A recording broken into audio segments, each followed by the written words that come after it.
175, 25 పార్లమెంట్లు, 175 అసెంబ్లీలు అంటున్నారు. So confident గా చెప్తున్నారు, కానీ రియలిస్టిక్ గా ఎన్ని వస్తాయని ఎందుకు రాకూడదు అని అడుగుతాను. ఎందుకు రాకూడదు అంటున్నారు, ఎన్ని వస్తాయని నేను అడుగుతాను. ఎందుకు 175 రాకూడదు అని అడుగుతా ఉన్నాడు నేను.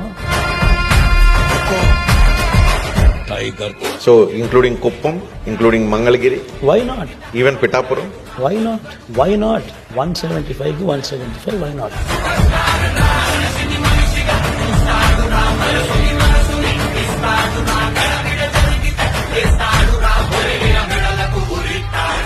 జగన్ ఉంటే వాళ్ళ పిల్లల చదువులు బాగుపడతాయి, జగన్ ఉంటే వాళ్ళ భవిష్యత్తు బాగుపడుతుంది, జగన్ ఉంటే లంచాల వివక్ష లేకుండా డీబీటీ పాలన జరుగుతుంది, జగన్ ఉంటేనే, జగన్ కొనసాగితేనే పథకాలన్నీ కూడా కొనసాగుతాయి. మరి ఇన్ని మంచి ఉన్నప్పుడు వై నాట్ 175?